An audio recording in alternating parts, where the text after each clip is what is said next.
मीरपुर नाम के शहर में तेजस अपनी पत्नी नीरू के साथ रहता था। पति पत्नी दोनों ही नौकरी करते थे। एक दिन तेजस गांव अपनी माँ के पास फोन करता है। हेलो, प्रणाम माँ।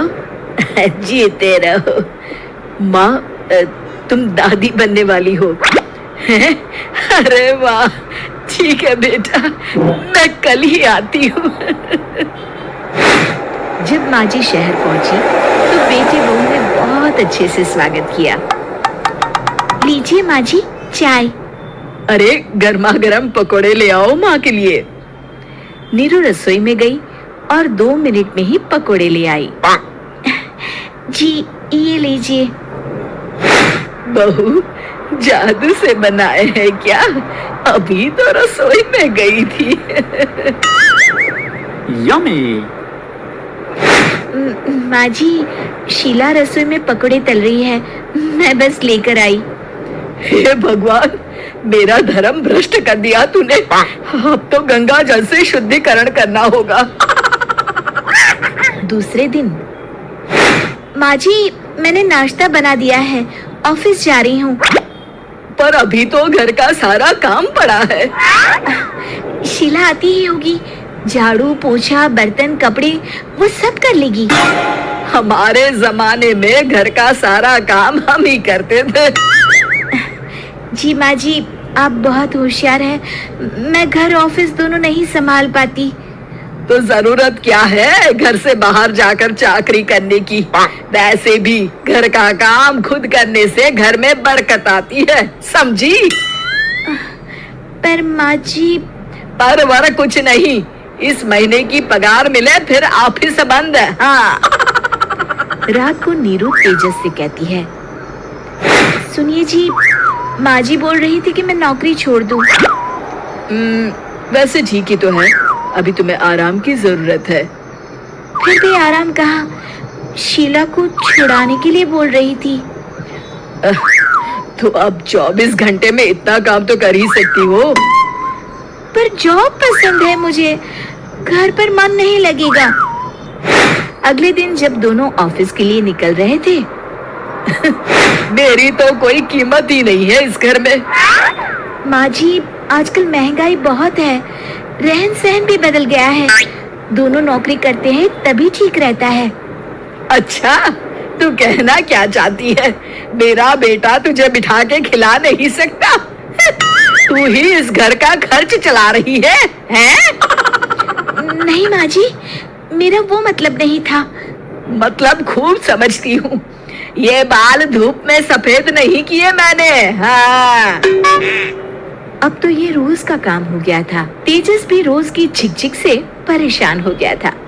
एक दिन उसने कहा, नीरू, वैसे भी तुम्हें मैटरनिटी लीव मिलने वाली है, तो अभी से छुट्टी ले लो।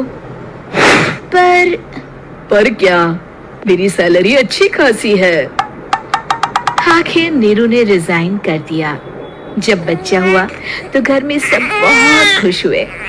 कुछ दिनों बाद तेजस फाइल देख रहा था। क्या हुआ तेजस, कुछ परेशान लग रहे हो? अब हाँ, वो हमारी जितनी सेविंग्स थी वो तो हॉस्पिटल में और छठी के फंक्शन में खत्म हो गई है नीरू। और अभी वैसे मंदी चल रही है तो मैं बोल रही थी कल मुन्ना को हेपेटाइटिस का टीका लगवाना है। नीरू, क्या पोस्टपोन नहीं कर सकते? नहीं जी, बिल्कुल नहीं। अब तेजस को समझ में आ रहा था कि उससे गलती हुई है। पैसों की कमी का असर घर के माहौल पर भी पड़ रहा था।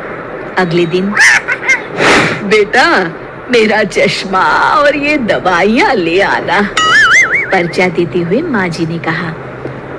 जी। तेजस, मुन्ना के लिए दूध का डिब्बा और डायपर भी ले आना, और ये किराने के सामान की लिस्ट है, इसे भी लाना है। तेजस गुस्से में लिस्ट मरोड़कर फेंकता है और चिल्लाता है, पैसे क्या पेड़ पर उगते हैं?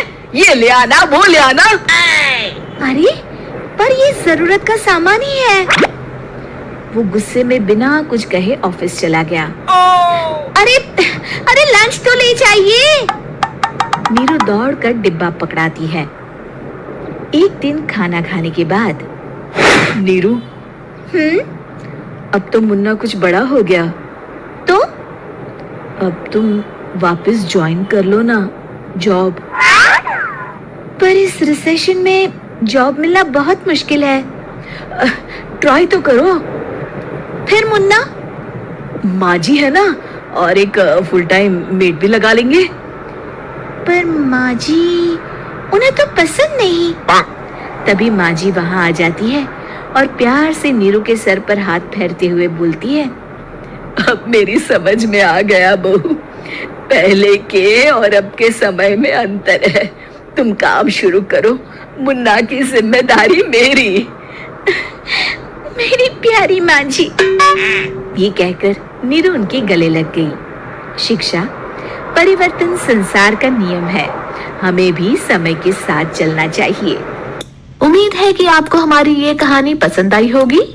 कृपया हमारे चैनल को सब्सक्राइब करें और सभी अपडेट्स के लिए बेल आइकन जरूर क्लिक करें। और हाँ, वीडियो लाइक और शेयर करना मत भूलिएगा।